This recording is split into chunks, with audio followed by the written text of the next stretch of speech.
The Southern Governors Forum reviewed the situation in the country and focused on the current security situation, constitutional amendments, and petroleum industry bill. Rising from the meeting, the forum agreed as follows.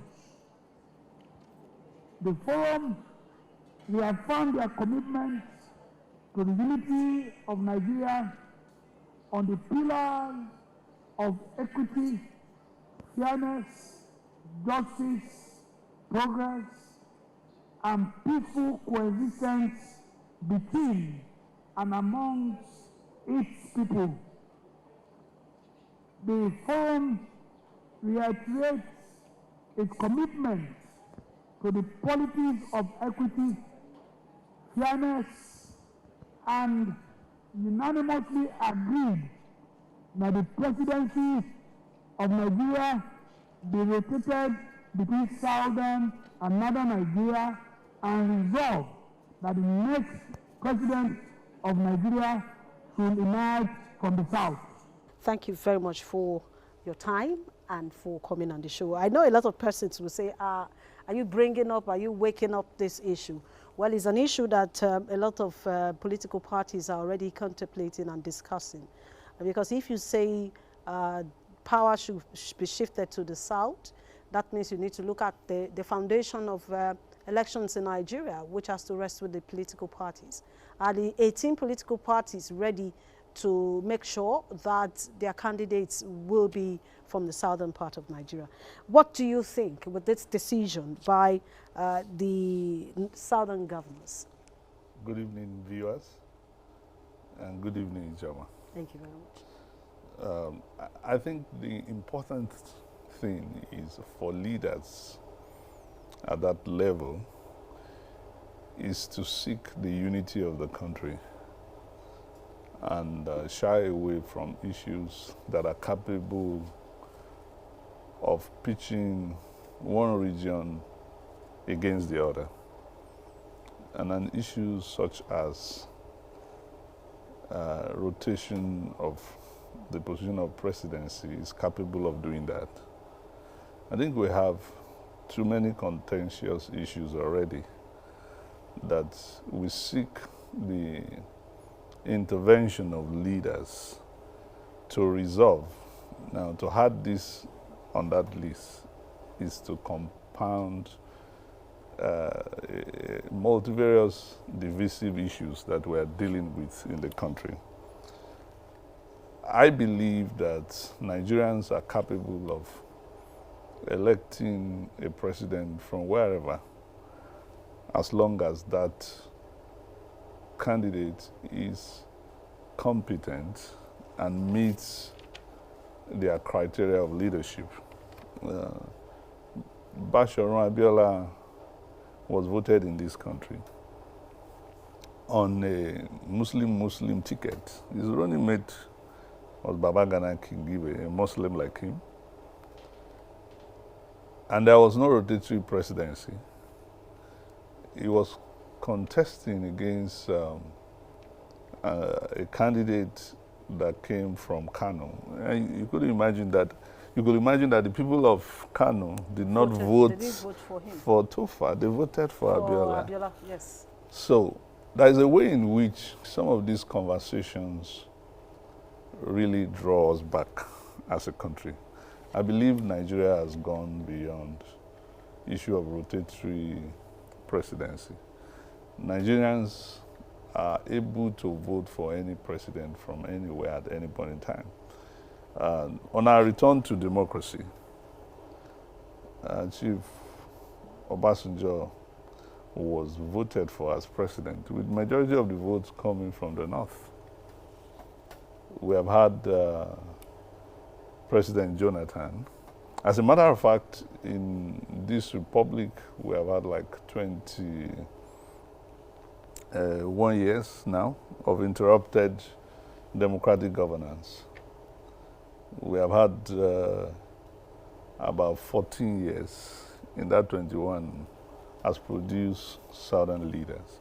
But the question is, how does this 14 years, Southern leaders as a president, yeah, out of the 21 years in this republic that we're currently experiencing.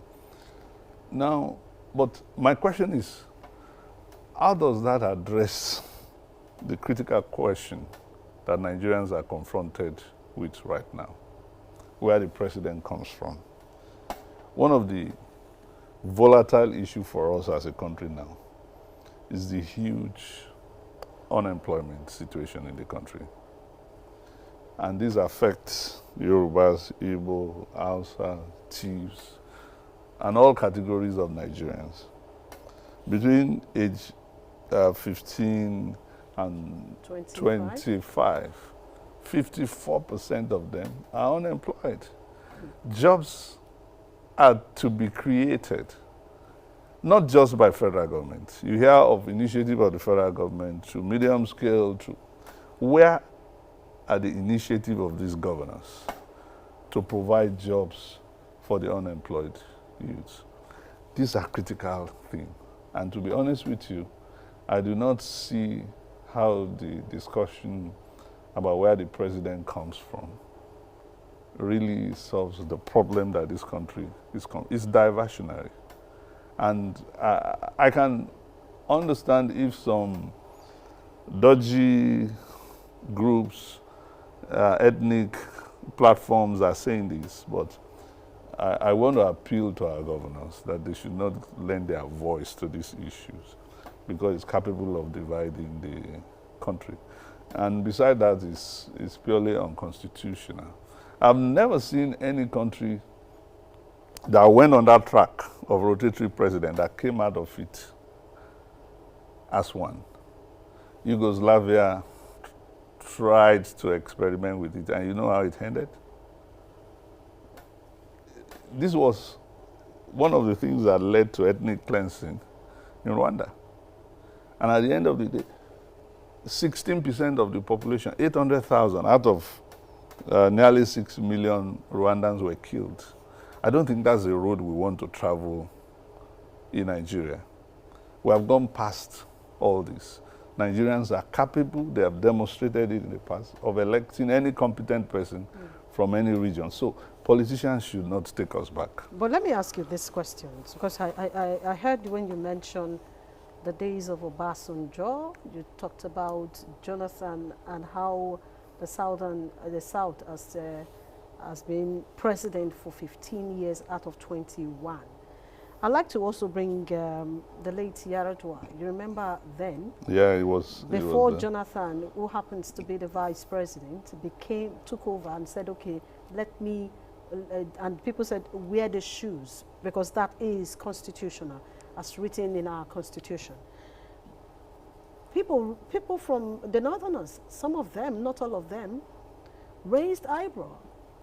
And they said they must complete their terms.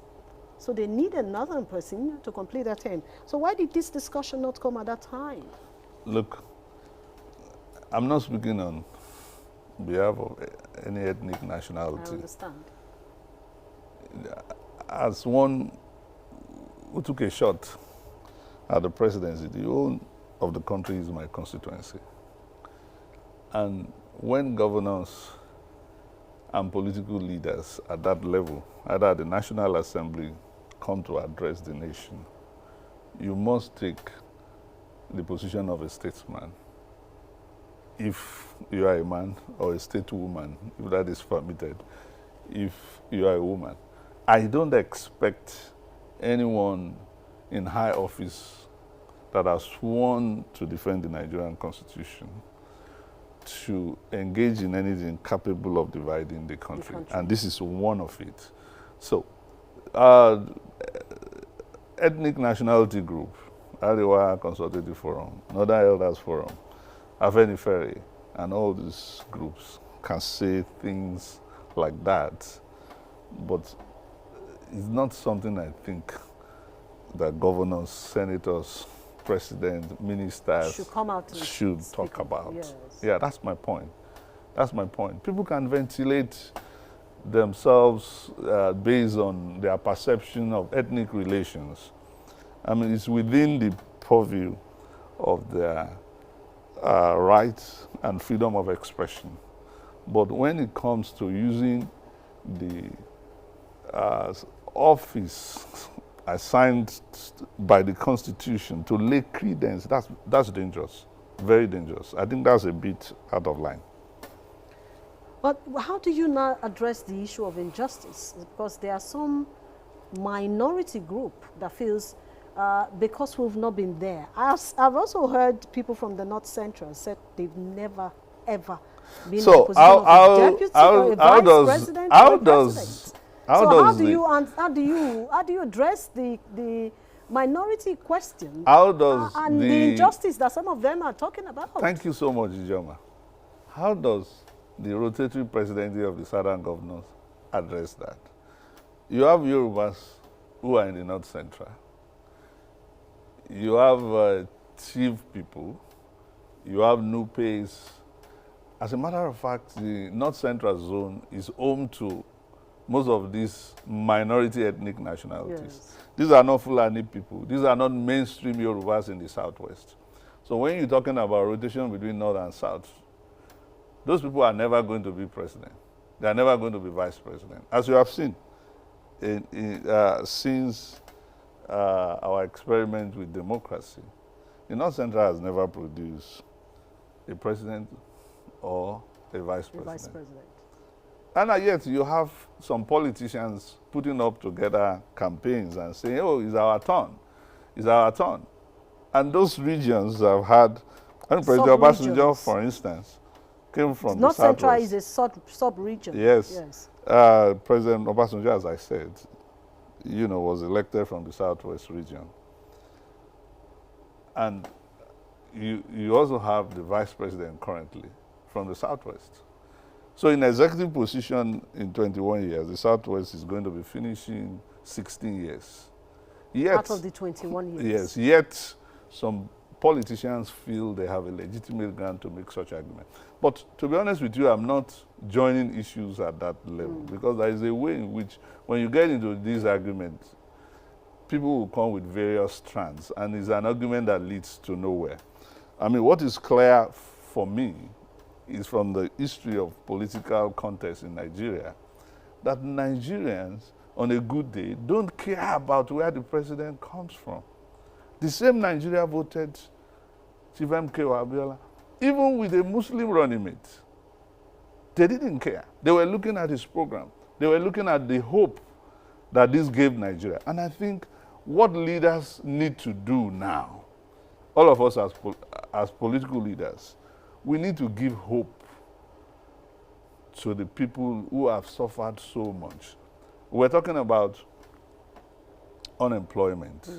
A lot of young people are frustrated. 54% of that age group, they have no job. 15 to 25. 15 to 24. 54. 24. What about 25 and these are tech-savvy young people. They are very intelligent. They have phones, they have laptops. Yes. And you cannot shout them down. Yes. You can't intimidate them. You have to, as political leaders, you have to come with concrete programs to address. And your ranting about where the president comes from does not address that issue. I believe this is where we need to concentrate our energy on concrete issues. How do we provide jobs? And look, you see a lot of public officers.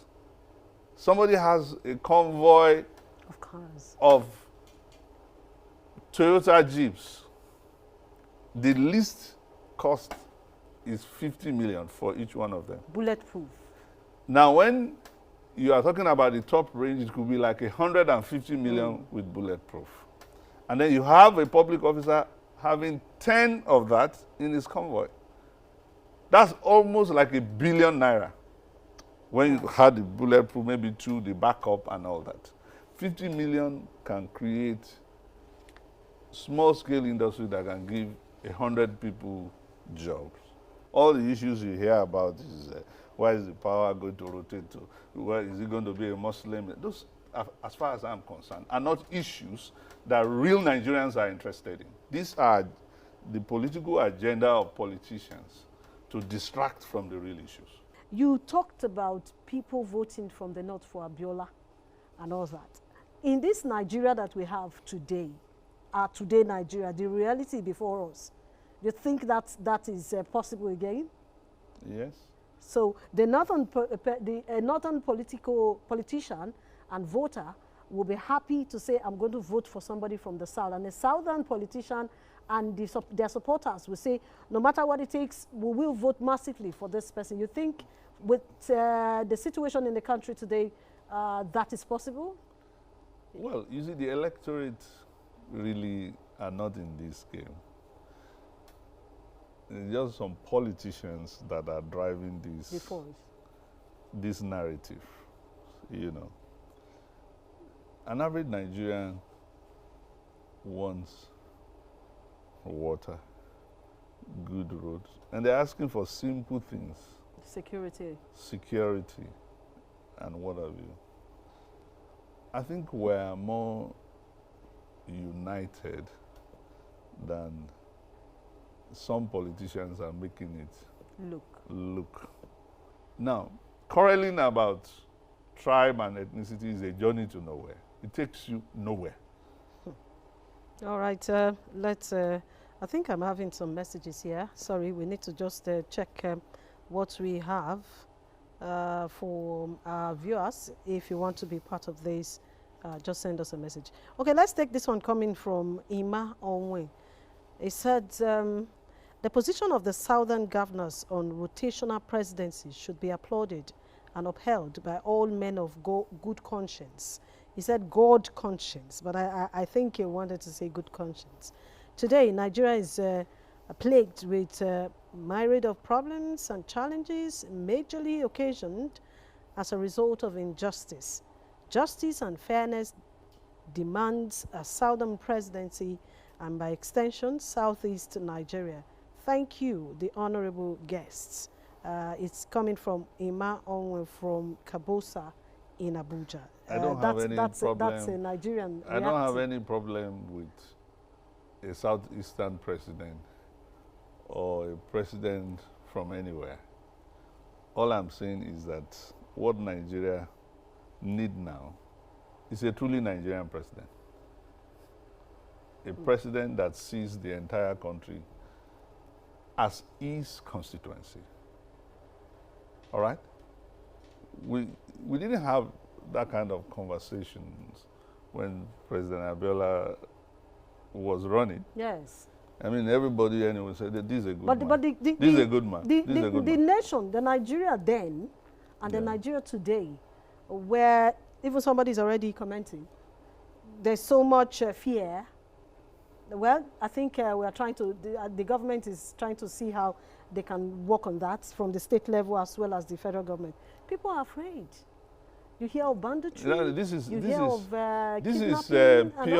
failure of leadership. You don't compare that to what happened then. This is pure failure of leadership at various levels.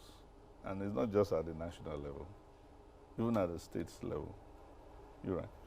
Now you don't even have a local government system again. That is it. So it's completely wiped off. And you don't think and not wiped off by northerners, wiped off by every governor, whether from the north or from the south. Or the south. They are all sitting on the neck. But don't you think it will affect election pattern, voting pattern in 2023? And that's not another problem. That's a general Nigerian problem.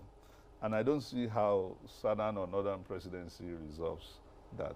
What you need is a patriotic leadership that sees the whole country as its constituency. Yes. Whether you are Igbo, Yoruba or Hausa. And that was the path that Nnamdi Azikiwe, Chief of Bemi Awolowo, and others were even taking up to the country. The days of Abiola. We are taking the country to. Unfortunately, I think we have some setback. But having a setback does not mean that we are not able to recover. Look at Rwanda. They killed 16% of their population. If you prorate that to Nigeria, it will be like killing 32 million people. But we're not praying to get there. That's Now, not our prayer. We are not praying to get there. And if you don't want to go there, don't go the road that led Rwanda to that place. The conversation about is the turn of Hutu to be president, and the man was acting and he died in a blunt explosion, and everybody said, hey, some people killed him because they didn't want our man to be president. And the slaughter started. I'm saying don't go that way. That way will only lead to disaster and ethnic cleansing. So how is that a just way? A way that is capable of leading to the death of millions of people. How is that an equitable way? I want justice. I want equity. I have fought for justice and equity all my life. But division has no place in justice and equity. It has no place in justice and equity. I think I'm having some messages here. Sorry, we need to just check what we have for our viewers. If you want to be part of this, just send us a message. Okay, let's take this one coming from Ima Onwe. It said, the position of the southern governors on rotational presidency should be applauded and upheld by all men of good conscience. He said God conscience, but I think he wanted to say good conscience. Today, Nigeria is plagued with myriad of problems and challenges, majorly occasioned as a result of injustice. Justice and fairness demands a southern presidency and by extension, southeast Nigeria. Thank you, the honorable guests. It's coming from Ima Onwe from Kabosa in Abuja. I don't have any problem. That's a Nigerian I don't have any problem with a southeastern president or a president from anywhere. All I'm saying is that what Nigeria needs now is a truly Nigerian president. A president that sees the entire country as his constituency. All right? We didn't have that kind of conversations when President Abiola was running. Yes. I mean, everybody anyway said that this is a good man. But this is a good man. The nation, the Nigeria then, and the Nigeria today, where even somebody is already commenting, there's so much fear. Well, I think we are trying to, the government is trying to see how they can work on that from the state level as well as the federal government. People are afraid. You hear of banditry, this is pure failure of leadership. You don't compare that to what happened then. This is pure failure of leadership at various levels. And it's not just at the national level, even at the states level. You're right. Now you don't even have a local government system again. That is it. So it's completely wiped off. And you don't think and not that wiped off by northerners, wiped off by every governor, whether from the north or from the south. Or the south. They are all sitting on the neck. But don't you think it will affect election pattern, voting pattern in 2023? So, and that's not another problem. That's a general Nigerian problem. Some people think that Nigeria is made up of Igbo, Yoruba, and Hausas. They don't even think that there are other people in this country. This country has 350 ethnic groups, and they just think once you've addressed the Igbo question and the Hausa question, you've solved everything. Our current federal system is better than regionalism. The only thing we need to do is to decentralize power. Take too much power in the center. Take them to the states and the local government. We don't have to compound the issue by going back to regionalism. We have left that place, and we should march forward as a country.